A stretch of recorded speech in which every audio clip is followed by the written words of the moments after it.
தொடர்ந்து அவங்களால பயணிக்கிறப்ப சில சட்ட சிக்கல். ஏன்னா இது வந்து ஒரு 40 வருஷ பிரச்சனை. போன கவர்மெண்ட் எந்த விதமான பிளானிங்கே இல்லாம இருக்கிறத வச்சே நகட்டிட்டே வந்துட்டாங்க. இதுல இன்னொரு நம்மளுக்கு மதுரையை பொறுத்தளவுக்கு இன்னொரு முக்கியமான விஷயம் என்னன்னா, இங்க உள்ள கவுன்சிலர் யாருமே சரியான முறையில செயல்படல.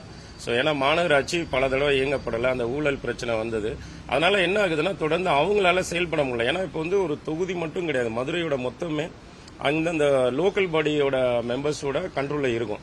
அவங்க தான் தேவையான வீட்டில் சாக்கடை பிரச்சனை இருக்கா, ரோடு பிரச்சனை இருக்கா, பாத்ரூம் பிரச்சனை இருக்கான்னு அதற்காக தான் மக்கள் வந்து ஒரு உள்ளாட்சி பிரதிநிதிகளை தேர்ந்தெடுக்கிறாங்க. ஆனா என்ன பிரச்சனைனா, இங்க உள்ளாட்சி தொடர்ந்து முடக்கப்பட்டு இருக்கு. ஒரு 2 வருடங்களாகவே மாநகராட்சி செயல்படவே இல்லை. கூட்டங்கள் கூட பாத்தீங்கன்னா இப்பதான் நடத்தப்படுது. அப்போ அந்த கவுன்சிலருக்கும் மக்களுக்கும் எந்தவித தொடர்பும் இல்லை. நம்மளோட தலைவர் தளபதியில மக்களாட்சி அமைஞ்சதுக்கு அப்புறம் நம்ம இதை முன்னெடுத்து நம்ம கொண்டு போறப்ப அதை அவங்களால ஏத்துக்க முடியல. திடீர்னு வந்து நிக்கிறாங்க. சில இடங்கள்ல பொதுமக்களுக்கு கவுன்சிலர் யாருன்னே மறந்துட்டாங்க. திடீர்னு ஒரு இடத்துல போய் கேட்கிறாரு, பொதுமக்கள் வந்து கேட்கிறாரு, இங்க கவுன்சிலர் வந்திருக்காருன்னா யாருன்னு சொல்லிட்டு. ஏன்னா அந்த இடத்துல நம்மளோட கழக தோழர்கள் போய் ஒரு வேலை பார்த்துட்டு இருக்காங்க. அப்ப அந்த கவுன்சிலர் வந்து தடுக்கிறாங்க. இல்ல நீங்க இதெல்லாம் வேலை பார்க்க கூடாது, நீங்க உடனே பேர் வாங்கிட்டு போயிருங்க. இது நாங்க மறுபடியும் சொல்றோம், இது பேர் வாங்குறதுக்காக செய்யறது கிடையாது. ஏன்னா தலைவர் தளபதி வந்து எல்லோரும் வீட்டிலே இருக்காரு, எல்லாரோட இதயத்துல இருக்காரு. எங்களுக்கு பேர் வாங்கணுன்ற நோக்கம் கிடையாது. எங்களுக்கு சொல்லல செயல்ன்றதான் எங்க தலைவரோட ஒரு இது, அந்த கோட்பாடு. அதை தான் நாங்களும் செயல்படுத்த விரும்புறோம். அதுல நிறைய மக்களுக்கு நான் உங்ககிட்ட இதன் மூலமா உங்ககிட்ட நான் எல்லாத்திலையும் கவுன்சிலர் உள்ளாட்சி பிரதிநிதிகள்கிட்ட கேட்கறது, மக்களுக்கு நீங்க நல்லது செய்யல இது வரைக்கும், பட் செய்ய வரவங்களையும் தயவு செய்து தடுக்காதீங்க. அது நம்ம எல்லாரும் இணைந்து மக்கள் பிரதியா இணைந்து மக்களுக்கு நல்லது பண்ணா மட்டும்தான் நம்ம இந்த மதுரையை தூய்மை நகரமாக மீண்டும் மதுரையில் இருக்கிற சின்ன சின்ன பிரச்சனைகளை மீட்டெடுக்க முடியும். இதை எல்லாமே அவங்களால ஏத்துக்க முடியல. அவங்க என்ன நினைக்கிறாங்கன்னா, இந்த அரசு மேல ஏதாவது ஒரு குற்றம் சொல்லணும், தலைவர் மேல குற்றம் சொல்லணும்.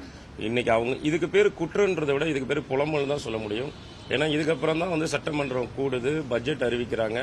அதில் 100% நாங்கள் ஆணித்தரமாக சொல்றோம், மதுரைக்குரிய அனைத்து திட்டங்களையும் தலைவர் தளபதி அவர்கள் எங்களோட தமிழக முதல்வர் செயல்படுத்தார் நம்பிக்கை இருக்கு.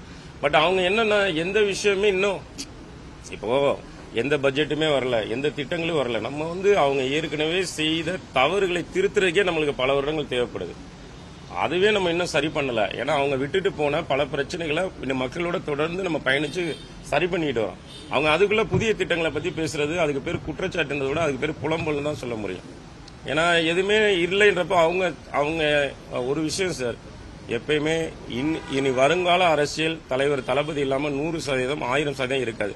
அதனால தொடர்ந்து அவங்க தளபதியை பத்தி ஏதாவது ஒன்று சொல்லிக்கிட்டே தான் இருப்பாங்க. நான் வந்து ஒரு 400 கோடி ரூபாய்க்கு மேல ஒரு வேண்டுகோள் வச்சிருக்கேன். நம்மளோட தொகுதி சார்ந்து இங்க நிறைய திட்டங்கள் தேவைப்படுது. ஒரு புதிய கல்லூரியாக இருக்கட்டும், ஒரு அரசு ஆண்பால் 2 பேருமே இருக்கிற கோயட் காலேஜ் கேட்டிருக்கோம், நிறைய விஷயங்கள் கேட்டிருக்கோம். முக்கியமா இந்த சாக்கடை பிரச்சனை, பாதாள சாக்கடை பிரச்சனைக்காக ஒரு 200 கோடி பம்பிங் ஸ்டேஷன் அந்த மாதிரி ஒதுக்க சொல்லி அது கேட்டிருக்கோம். நிறைய திட்டங்கள் இருக்கு. அது வெளியே ஏன்னா தலைமைக்கு அதை அந்தந்த துறை சார்ந்த அமைச்சர்கள்ட்ட வேண்டுகோள் வச்சிருக்கோம். அரசு மருத்துவமனைக்கு ஒரு சில திட்டங்கள் கேட்டிருக்கோம். நிச்சயமாக அனைத்துமே இந்த பட்ஜெட்ல எங்களுக்கு கிடைக்கும்னு ஒரு நம்பிக்கை இருக்கு.